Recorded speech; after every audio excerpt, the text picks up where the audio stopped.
आज हम मौजूद हैं शहर खामोशा यानी कब्रिस्तान में। कुछ सवालात भी एंड में रेज करेंगे। नानी और वालदा की खबर पे आता हूँ मैं। अच्छा, रोज आते हैं? हाँ तकरीबन। यहाँ किसी काम से आए हैं? जी अभी ये कवर बना रहे हैं बच्चे की। तो आप मिस्त्री हैं? मिस्त्री भी हैं, गोरकन भी है, दोनों है। तो आपकी जॉब है ये? जी जॉब है। कितना अरसा हुआ आपको? 13-14 साल। अभी यहाँ पर अंकल के साथ खड़े थे, क्या मसला है? वो अंकल बेचारे रो रहे थे, कह रहे थे कि मेरी कब्र के बाप की जगह पे किसी और की कब्र आ गई। तो मैं आपको बता रहा था, तो बेचारे दूसरे बंदे उनको गाइड कर रहे हैं। वो परेशान है, बोले कोई है कोई पूछने वाला हमारा। तो मैं कहा आप जाके मालूम तो ये करें। अंकल के वालिद की कब्र थी? हाँ, कोई और बंदा आ गया उस जगह पे, किसी और की कब्र तो आ गई। उनका वो उन्होंने तख्ती वगैरह नहीं लगाई थी? तख्ती लगी हुई, सब कुछ लगी हुई। यही तो बोल रहे हैं कि ये अभी आपके तख्ती सामने भी गायब हो गई, कब्र भी गायब हो कब्र चेंज कर दी। गई। यहाँ कैसे आए आज? ये मेरे वालिद साहब की कब्र है, अच्छा तो मैं काफी टाइम के बाद आया हूँ। अच्छा, क्या नाम है आपका? इमरान नाम है सर। इमरान भाई, शबे बारात में लोग है ना ज्यादा रुझान होता है कब्रिस्तान आने का ना लोगों का, इसकी क्या वजह है? वैसे तो उनको हर यानी साल के हर दिन में आना चाहिए, लेकिन ये वो खास दिन होते हैं। कहते हैं चले इसमें भाई बड़ी रात है, बड़ा दिन है कि दुआ करें, फातिहा पढ़ें, तो अपने प्यारों के पीछे दुआएं करें। शबे बारात में आने का क्या कॉन्सेप्ट? क्योंकि यार जिस तरह हम अब घर में होते तो हमारे वालिदैन हमारे इंतजार करते थे, तो ये भी इंतजार ही करते हैं अपने अच्छा, अपने रिश्तेदारों का। ये वो तो यार आ जाए फातिहा पढ़ के चले जाए। तो कॉन्सेप्ट क्या होता है, मतलब शबे बारात या बड़ी रात में? हर बंदे ने अपना अपना बनाया हुआ है। हम तो कहते हैं कि आप घर पे बैठ के नमाज के साथ दुआ करोगे ना तो बड़ों तक पहुंचती है। तो आज यहाँ पे फातिहा वगैरह पढ़ने आए थे, क्या क्या पढ़ा आपने? यासीन शरीफ पढ़े और फातिहा पढ़े। अच्छा, ये क्या लेकर आए हैं? ये सदाबहार का पौधा है। अच्छा, ये मैं लगा रहा हूँ यहाँ पर। इसका क्या फायदा है? सुना जो था वो ये है कि जब तक पौधे हरे रहते हैं या फूल गुलाबी रहे उस वक्त तक गुनाहों का शायद गुनाह में कमी वगैरह सुना है ऐसे। सुना है कि ना कब्रिस्तान में मुर्दे दफनाने के अलावा भी बहुत सारे काम होते हैं, कोई तावीज वगैरह के हवाले से। समझ ले 100 में से 50% है, 50% नहीं है। कोई आते हैं तो दफनाते हैं, हमें बोलते हैं यार मेरे साथ ये परेशानी है, ये मसला है, ये मसाइल है। बस छोटा सा खड्डा मार के कोई कागज का टुकड़ा होता है, ये दफना देते हैं। कब्र के बीच में? नहीं कब्र के बीच में नहीं, कब्र के हम लोग मना करते हैं, साइटों पे कहीं गली खांचों में। मैं आज आया तो यहाँ देखा तो ये किसी और की कब्र बनी हुई है। मतलब आपके वालिद साहब की कब्र भी होगी ना? कब्र के ऊपर कब्र बना दी ना इन्होंने, तो तख्ती लगी हुई थी? लगी हुई। कोई बोलने वाला कोई सुनने वाला नहीं। सीमेंट वाली को भी पक्की कहते हैं और ये मार्बल वाले की भी पक्की कहते हैं। कब्रिस्तान जब बंदा अगर दिन में भी है ना, अगर लोग ना हो ना तो थोड़ी सी ना डर खौफ लगा रहता है। अब रात में तो बहुत ज्यादा। तो आपने रात में भी यहाँ पर कभी हुए होंगे, तो आपने कभी यहाँ पे कुछ ऐसी कुछ चीज देखी हो या ऐसा कुछ जिसकी वजह से लोग डरते क्यों हैं? बस उनकी अपनी नहीं है तो उनका अपना दिल जमीन नहीं गवारा करता। जो डरता है तो वो डर जाता है, हम लोग तो डरते नहीं। हम लोग तो आप यूज्ड टू हो गए ना। अंधेरे के सन्नाटे की वजह से डरते हैं कि कब्रिस्तान है, कुत्ते चोर चकार ये वो। साल के अंदर ही अंदर तो कब्र चेंज ना करे ना। ये साल हुआ है सिर्फ? ये तो अंकल बेचारे बता रहे हैं कि मैं आया हूँ तो 6 महीने के बाद बस ये गलती हुई है कि वो कब्र चेंज हो गई। 6 महीने बाद? हाँ। कब्र अगर खत्म ना हो तो इसके लिए पक्की कराना जरूरी है? पक्की कराना जरूरी है। वो ये गोरकन कहते हैं, ये आपकी सोच है? नहीं, मेरी सोच नहीं है। हाँ। गोरकन ने मुझे कहा कि अपनी वालदा की कब्र आप पक्की करा लें। अच्छा, जो कच्ची कब्रें हैं हाँ। वो समझ लो वो लावारिस हैं। एक खास महीना आता है उसमें ना लोग कलर करवा रहे होते हैं, मुरम्मतें करवा रहे होते हैं कब्र की। वो कौन सा महीना होता है और किस वजह से होता है? कितने कब्रें तो कच्ची छोड़नी चाहिए। तो यहाँ ये है कि एक कब्र पे अगर एक साल आप नहीं आए, साल बाद आएंगे, कब्र चेंज होती है। चेंज होती है मतलब बंदा ही दूसरा दफना होता है। अच्छा, तो कब्रिस्तान की जगह नहीं बची ना। कब्रिस्तानों में मुख्तलिफ है ना वजूहात की बिना पर कब्रें खुल जाती है ना। ऐसा कोई मुशाहिदा हुआ कि यार ये कब्र में से ना कोई आवाज आ रही है या इस कब्र से खुशबू आ रही है, खुली हुई भी तो देखी उसको है। क्या करते हैं? उसको क्या करते हैं, बंद कर देते हैं, ढकते थे। मेरे हिसाब से तो जुमरात की जुमरात आना चाहिए। जुमेरात को आना चाहिए। हाँ, जुमेरात को आने से क्या फायदा होता है? नहीं, उससे ये होता है कि आप तना नहीं छोड़ लेना अपने किसी उर्सा को जो आपके साथ सालों साल साथ रह रहा है। कम से कम इतना तो एक दिन तो उसको टाइम देना। हम लोग हर जुम्मे को नमाज के बाद डेली आते हैं। अच्छा, जुमे के दिन आते हैं? जुम्मे के दिन नमाज के बाद। वो अच्छा, कहते भी हैं कि जुम्मे वाले दिन कोई बीमार हो ताज़ीर भी करनी चाहिए। शबे बारात को भी आएंगे आप? नहीं, शब रात को नहीं आएंगे। क्यों? बस पहले ही कर दिया। तो शबे बारात को तो लोग आते हैं ना? हाँ आएंगे, वो दूसरे लोग आएंगे। तो शबे बारात को क्यों आते हैं खास तौर पर? ये तो ये शुरू से वो चल रही है ना शब रात। तो आप बुजुर्ग हैं, इतने पुराने हैं, सीनियर हैं, तो आपको क्या लगता है कि शबे बारात को ज्यादा कौम क्यों आती है? वो त्योहार है ना, मतलब शब रात। शबे बारात त्योहार है, कहते हैं ना मुर्दों की ईद है।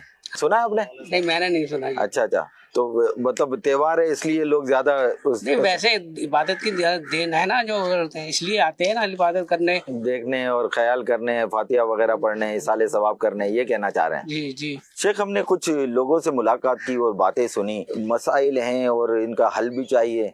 और इसके अलावा बाज़ कब्रिस्तानों में नेवले बहुत ज्यादा होते हैं और यहाँ पर भी मैंने नेवले देखे हैं। ये नेवले एक कब्र से निकलकर उसमें होल होता है, दूसरी कब्र में चले जाते हैं। हो सकता है मे बी कि ये इंसानी जो मुर्दा होता है उसका मांस खाते होंगे। क्या इसको अजाब कहेंगे?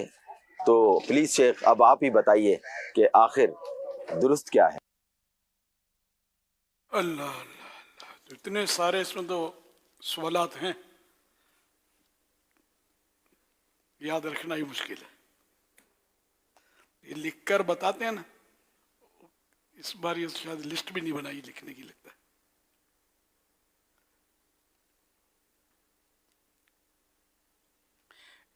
चलो, एक बुजुर्ग कह रहे थे कि मेरे वालिद साहब की कब्र की जगह, गलबन कह रहे थे कि अब दूसरी कब्र आ गई, कोई मेरी फरियाद सुनता नहीं है। तो असल होता क्या है कि बाज़ औक़ात ये सब होते हैं कारनामे गोरकन के। जैसे गोरकन कहते हैं कि पक्की बना लो, सर अब बनवाएंगे भी नहीं से तो पैसा आएगा ना।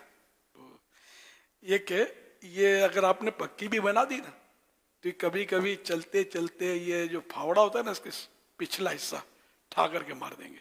आपने कभी नोट किया हो कि थोड़ा सा पत्थर टूटा हुआ होता है, अब ये थोड़ा सा पत्थर टूटा तो ये चेक करते होंगे कि ये को बनाने आता है कि नहीं आता। अब बनाने आया ही नहीं तो ये समझ जाते हैं कि यह लावारिस है। इंतकाल होता है, 3 दिन तक तो रोज जाएंगे, समझे, और फूल चढ़ाएंगे और दुआ फातिहा जो भी करेंगे, फिर 10वें 20वें 40वें फिर बरसी, फिर भूल जाएंगे। या आने वाला बेचारा फिर उसके साइड में कब्र बन जाएगी। तो हमारा ये कि फिर जब कोई रणी धनी होता नहीं उसका पूछने वाला, तो ये यूं तोड़ते हैं, चेक करते हैं शायद कि ये कोई नहीं आएगा बनाने, फिर ज्यादा मारेंगे फिर भी कोई नहीं आएगा, तो समझ जाएंगे कि ये इसका है नहीं कोई, तो अब ये उसको हटा कर तोड़ फोड़ कर वो तरकीब बन जाएगी। तो इस तरह ये बुजुर्ग का भी हुआ होगा कि वो 2-4 साल के बाद ही गए होंगे, तो ये इनको यूं हुआ होगा कि ये कहाँ गई।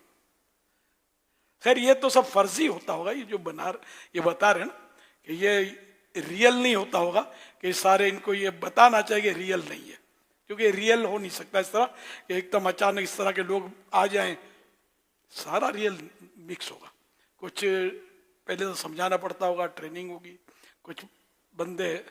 ये शहजाद भाई से बात हो रही है कि सब रियल है, सब रियल होता है। अब बोले ये ऑन द स्पॉट मिले शहजाद भाई सारे ना, ये गए और इनको प्री प्लान नहीं है, मना कर रहे हैं शहजाद भाई मेरे साथ ये गुफ्तगू कर रहे हैं। हाँ, बड़ी बात है यार। ये गए होंगे प्री प्लानिंग होगी तो उतना वो दिलचस्प नहीं रहेगा शायद इनका, ये कि ये जो भी भांग रहे बांटेंगे वो सामने आ जाएगा। और अजाने होंगे ना, हो ये रहा होता है, ये बोल रहे होते हैं जो इनकी समझ में आ रहा होता है, तो शायद ये हो सकता है अगर रियल है तो बड़ी बात है।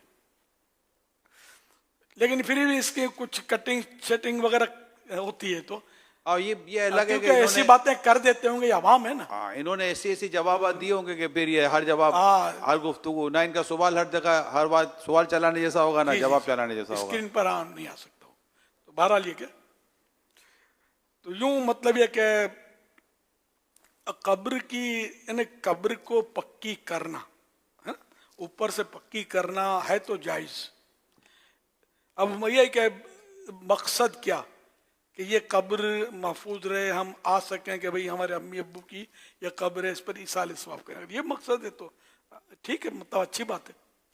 वरना ये कि बिला वजह पक्की करके चला जाना तो ये भी मुनासिब नहीं है।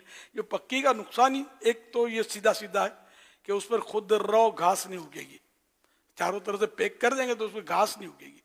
और घास कई भी बात आई थी पौधे की और कुछ, तो ये पौधा या घास होता है ना, इस पर तो ये अल्लाह की हम्द करता है, तस्बीह करता है, जिक्र करता है, समझो। तो इससे मैयत का दिल बहलता है, दिल बहलता है उसका, मैयत को इससे नफ़ा पहुंचता है। ये इसकी हदीस से हैं। और एक हदीस में कि सरकार सल्लल्लाहु अलैहि वसल्लम 2 कब्रों से गुजरे तो कुछ इस तरह ने मजमून जो याद है मुझे बारिश कर रहा हूँ, तो एक दो कब्रों में बोला कि इन दो कब्रों में अजाब हो रहा है। फरमाया कि एक इन कोई बड़ा गुनाह भी नहीं है, यूं जिसको आवाम बड़ा नहीं समझते आमतौर पे, कि एक था जो वो गिबत करता था इनमें से, और एक था वो पेशाब के छींटों से नहीं बचता था। खैर ये बाद में सरकार ने इरशाद फरमाया।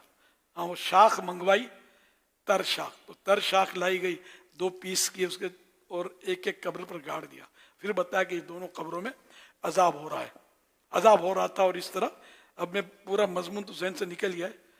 इसी तरह हदीस है बुखारी शरीफ में है कि 2 कब्रों के पास से गुजरी युअज़्ज़बानी, जिनमें अजाब हो रहा था। फरमाया कि किसी बड़ी बात की वजह से अजाब नहीं हो रहा, यानी ऐसी बड़ी बात नहीं थी कि जिससे बचना मुमकिन ना हो, या इनके गुमान में कोई बड़ी बात नहीं थी। फिर वही 2 गुनाह जिक्र किए, एक गीबत का और बाज़ रिवायतों में चुगली का है, और एक दूसरा गुनाह पेशाब की चिटों से ना बचने का। फिर इसके बाद आपने शाख मंगवाई, उसके 2 टुकड़े किए और दोनों की कब्र पर एक एक हिस्सा गाड़ दिया, और फरमाया कि अल्लाह अन युखफ़िफ़ अन्हुमा मा लम यबसा, कि जब तक कि खुश नहीं होंगे उस वक्त तक उम्मीद है कि अल्लाह पाक इनके अजाब में तखफीफ करेगा, कमी करेगा, अजाब में कमी होगी। तो ये इनके फ़वाइद हैं। तो इसी तरह जो ये फूल डाले जाते हैं हमारे यहाँ, फूल डालना भी जायज़ है कि जब तक सूखेंगे नहीं ये, उसको मैयत को इसका फ़ायदा पहुँचेगा। और पौधा लगाते हैं तो ये ज़्यादा अच्छा है कि पौधा तो देर पा होता है, तो इसी को पानी भी डालना है ताकि ये पौधा। लेकिन अब ये कि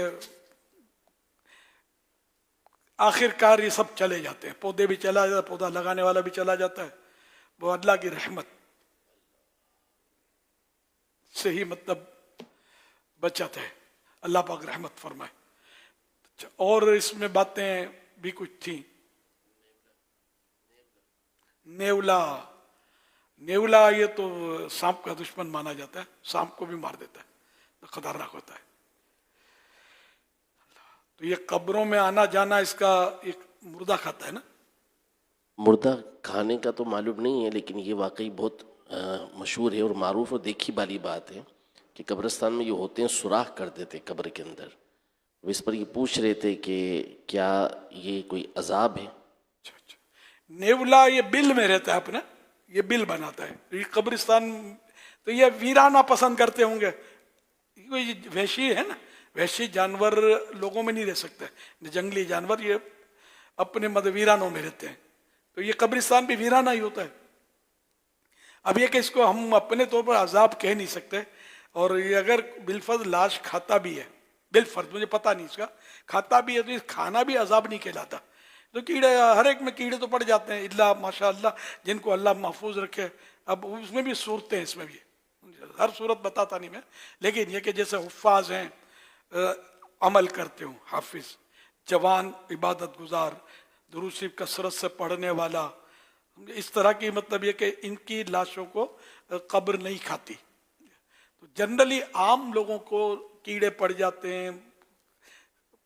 अब दरिया में जैसे कि समुंदर में इंतकाल हुआ किसी का स्टीमर में, तो उसमें भी ये कि अब घर तक ले जाना, तो सफ़र में, तो उसका भी तरीका है कि अगर ज़मीन पर दफन करने की सूरत नहीं है तो इसको भी जनाजा पढ़ के, कफन देकर, जनाजा पढ़ के, गुस्ल वगैरह जो भी कि फ़राइज़ अदा करके उसको कुछ वज़न के साथ दरिया में डाल देते हैं। तो उधर मछलियाँ खाएंगी, दरियाई जानवर खाएंगे।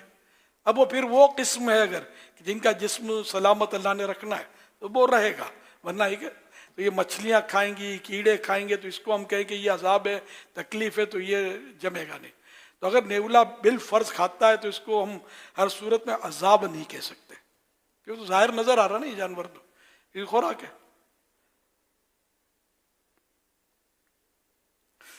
सल्लु अलल हबीब सल्लल्लाहु अलैहि वसल्लम।